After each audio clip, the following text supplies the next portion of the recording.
Hey you guys, it's Peter and welcome to my channel, Peter Reviews Stuff. And today, I am actually doing a movie review and I am so excited about it.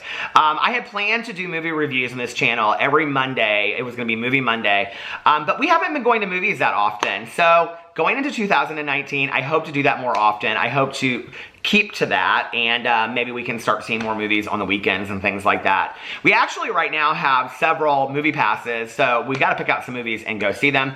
If you have any recommendations, put them below, and once we go see the movie, I will do a review on here. Maybe my husband Alex will do a movie review with me as well. But today I'm going to review the movie Bird Box, which was just released on Netflix on December 21st, 2 days ago, just in time for the Christmas holiday so that everybody could be scared out of their wits on Christmas as they sat around and watched this movie on Christmas Eve and Christmas Day. And I'm sitting in a different setting today, and I'm going to explain why. This movie has kind of a special place in my heart, and the reason why was because I read the book first. And I read it earlier this year, even though the book came out several years ago.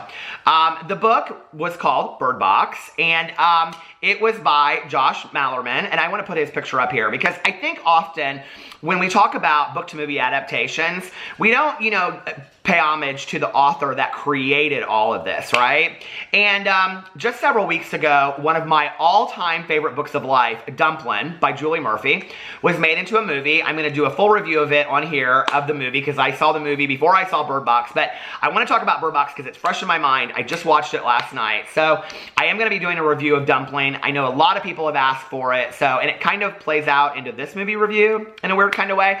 But anyway, and it's just, I'm so happy for both of these authors because I am somebody that is very, very critical of book-to-movie adaptations. And I will tell you, I am so incredibly impressed with both the book-to-movie adaptation of Dumplin' and Bird Box. So, let's talk about Bird Box. What happened was, I have a booktube channel, and I read a lot of scary books over there. A lot of horror novels, so to speak. And in fact, I have a book club called Peter's Book Club. It's listed below all of my booktube channels, or videos. And for the year of 2019, we are reading all true crime. So if you want to join in with us, come over there. The first book that we're going to read is The Stranger Beside Me by Ann Rule. So I had been highly recommended to read Bird Box by Josh Malerman, and I didn't know much about it. I really had not heard much about it, right? So I got it on Audible. I'm a fanatic on Audible, okay? I mean, I'm constantly listening to audiobooks. It's probably, if I had to recommend one app in the entire world, it would be Audible. So anyway, I listened to it on Audible, and I was just blown away. And I think partly it was because I had no clue what to go in, like, I had no idea what I was going to expect, going into that. And I just loved it so much. And I thought it was so well done. It was a new concept. And I read all of these interviews that he had done talking about why he chose not to have a monster that was seen versus a monster that was unseen, and when you're writing horror novels, why you do that, and it's the fear factor of all of that. It was very interesting when I read these interviews, the backstory of all of this. And this was not his first book. He's written a lot. And in fact, he has a new book coming out in, I think it's April of this next year, and it is called Inspection, and I'll put a little picture of it up right there. And let me read you the synopsis for Inspection, because it sounds fantastic. Boys are being trained at one school for geniuses, girls at another. Neither knows the other exists until now. The innovative author of Bird Box invites you into a tantalizing world of secrets and lies. Jay is a student at a school deep in a forest far away from the rest of the world. Jay is one of only 26 students, all of whom think of the school's enigmatic founder as their father. Jay's fellow peers are the only family he has ever had. The students are being trained to be prodigies of art, science, and athletics, and their life at the school is all they know and all they are allowed to know. But Jay is beginning to suspect that there is something out there beyond the pines that the founder does not want him to see, and he's beginning to ask questions. What is the real purpose of this place? Why can the students never leave? And what secrets is their father hiding from them? Meanwhile, on the other side of the forest, in a school very much like Jay's, a girl named Kay is asking the same questions. Jay has never seen a girl, and Kay has never seen a boy. As Kay and Jay work to investigate the secrets of their two strange schools, they come to discover something even more mysterious, each other.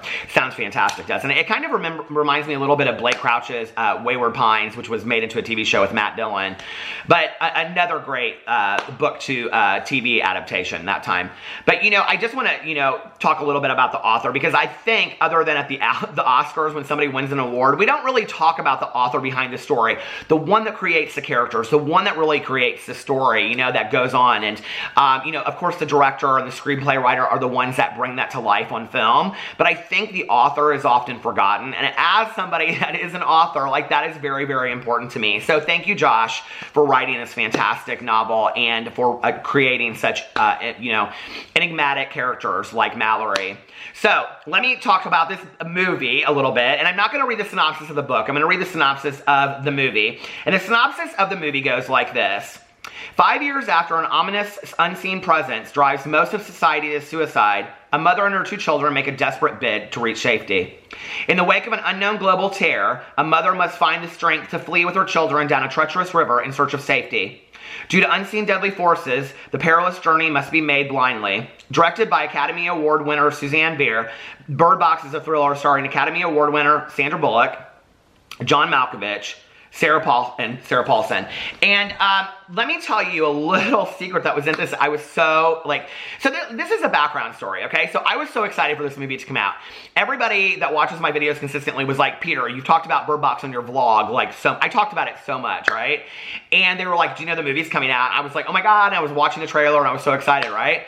And I knew it came out the other night, but I'd kind of forgotten about it. So yesterday we were sitting around here and my husband was watching a show on Netflix called Made in Mexico, and I was eating dinner and I had my headphones on and I was like, I'm gonna start Bird Box. Well, my husband and I love to watch scary movies together. It's like one of our favorite things. I literally got 5 minutes into this movie and I have to tell you that the book and movie, the story is very similar. The way it's told is different. And I got like 5 minutes in, because like in the book, the suspense kind of builds. In the movie, it's right there. I mean, it is literally right there. And I'm literally 5 minutes into this movie and I'm like, oh my God, oh my God, oh my God, oh my God. And so I took my headphones off and I was like, and he goes, what are you watching? And I go, Bird Box on Netflix. And I said, do you want to watch it with me? And he was like, yeah, sure. So we went back and we started watching it all over again, and it's 2 hours long, and it was fantastic. It was so well done. You know, like, if you've read the book, I will say this, that there is a lot that is left out from the book that is not in the movie. But having read the book and seen the movie, I understand why it was left out. The ending was quite different. I mean, it wasn't, the ending wasn't different. It was how they got there that was different. But I understand why they did it that way. And it almost made it scarier in the movie, but it didn't take away from the story of the book. It held true to the book, which I loved. I thought it was very respectful of the book. And just, it was kind of this, you know, the scariness that just built and built and built on each other. It did remind me of other movies, and I will say that when I read the book, it was interesting because the book did not remind me of many other things that I had seen or read. But the movie reminded me a little bit of, I think, The Happening that I had seen a while ago. And I will say this, okay? What's interesting to me is that it kind of had that Scream factor. You know, like when Drew Barrymore is killed, like in the first couple minutes of the movie. Sarah Paulson is at the very beginning of the movie, and that's about all she's in it. And I'm not ruining it by telling you that, because I'm literally like, she's in and out in about 5 minutes. And I love that they did that. I love that they took a character like actress like Sarah Paulson, who is so well known from American Horror Story and The People vs. O.J. Simpson and things like that, and then they put her in there for just a couple minutes. And she is an important part in the movie. I will tell you that when you read the book, the character comes across as much younger than Sandra Bullock is in real life. And so, before I had watched the movie, I thought, I don't know that I'm gonna, you know, like, firmly believe that, come here, Pee-Pee, Pee-Pee the flying chihuahua, Pee-Pee, come here, Pee-Pee, Pee-Pee the flying chihuahua is walking around, so I don't know if he wants to be in, you wanna be in the review video? Come here, bud. But anyway, I was kind of hesitant about believing whether or not Sandra Bullock was gonna be able to pull off the role, because when I read the book, I thought of her as much, much younger, and I think even in the book, they referenced her being much younger. Sandra Bullock was fantastic in this movie. She was absolutely fantastic. I think she played the role of Mallory so well. I think she did it such justice. I thought it was so appropriate the way that Pee-Pee's just sitting here looking at me, but he won't come over here. I thought it was so well done the way that she played it. And you have to understand, okay, this wasn't faked. And when you go in and you read the interviews from the actresses and the story behind there, they truly were. In the whole movie, they're all blindfolded, okay? Like, except for the in-between parts. So this whole journey, she and the 2 children are blindfolded, because the whole idea is you can't look at the creature Because if you look at it, then it's going to force you to want to, you know, suicide. And it's just so, so well done. So you don't really ever see the creature through the whole movie. And that doesn't ruin it for you because there is scarier stuff that happens. I am thinking about doing more spoiler reviews of movies going forward. There's a lot of symbolism in this movie that I don't really want to discuss unless I do a spoiler review of the video. So if you, or the movie, so if you'd like for me to do a spoiler review of this movie, let me know and I can do that. And I will put spoiler in the title so it doesn't ruin it for anybody. But I kind of like talking about movies with like nothing like just hanging back, you know, like I can just like let it all go and talk all about it. The other thing I want to tell you was it was about halfway through the movie and I knew this character was coming because she's such an important character in the book.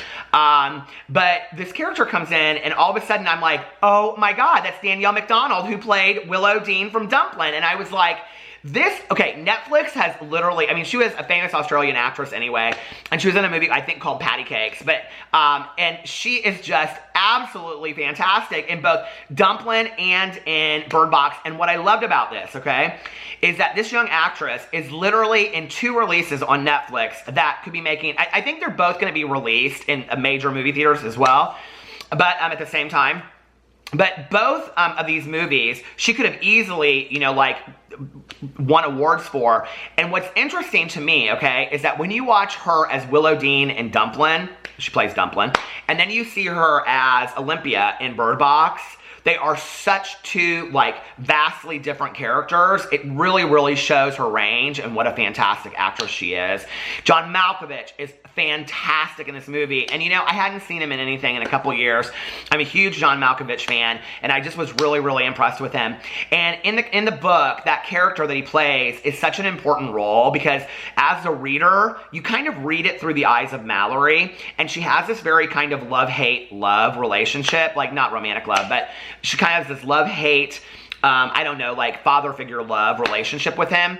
And it kind of happens at the end. And it was so interesting. And John Malkovich he played it perfectly. The special effects at the beginning of this movie, at the beginning of the movie, I'm telling you, like the first 10 minutes, literally, I mean, it's unbelievable. I could not believe when I was like, I kind of just was, when you read it, it just kind of like slowly unfolds a little bit. So when I was watching the movie, I totally was not prepared for how fast it hits you.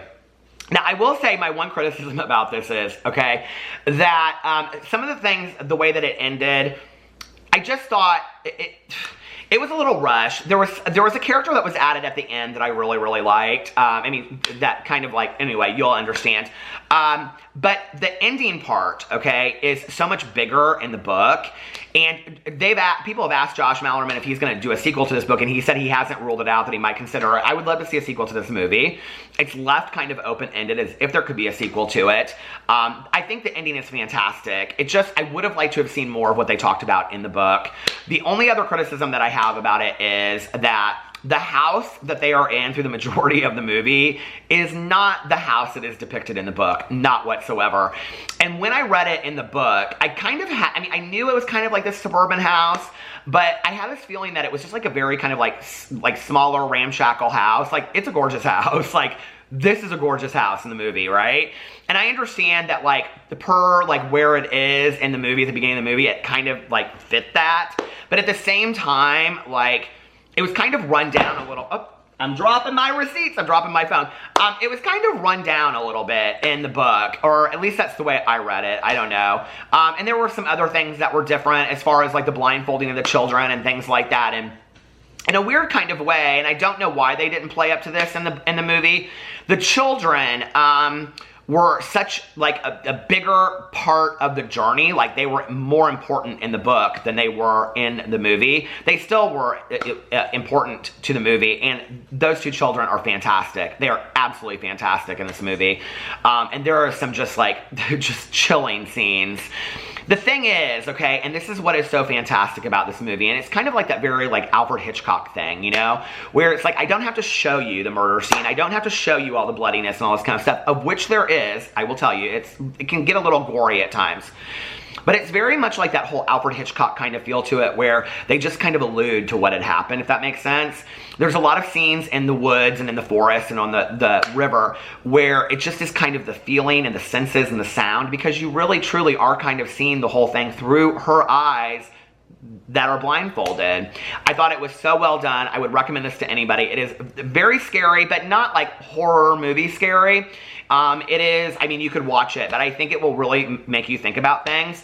And it's interesting when we talk about, you know, like the post-apocalyptic kind of movies and books. It's a completely different idea to anything that I've read before, and I've read a lot of them. So anyway, I gave this book, or I gave this movie, I don't remember what I gave the book. I should have looked in. I think I gave it the 5 stars, actually. But usually if there's not like a learning experience at the end of the book, I don't give it a full 5 stars. I give it like a 4.8. I would give the movie, I think I would give it like a 4.6, 4.7 out of 5. I recommended it to my best friend last night. I thought it was really well done. It was 10 times better than I thought it was going to be. I thought it was going to not pay homage at all to the book, and it was going to totally mess it up, and it didn't. It followed it very closely, and I was really super impressed with it. So applaud to you guys. And it is a movie that I would watch again. It absolutely is. And I can't say that about a lot of movies because I watch it, I'm one and done with movies sometimes. So anyway, unless they're like classic favorites of mine. If you guys seen the movie, let me know what you think. Put it in the comment section below. And if you haven't seen it, I would highly, highly recommend it. It is fantastic. I love you guys, and I will see you later. Bye.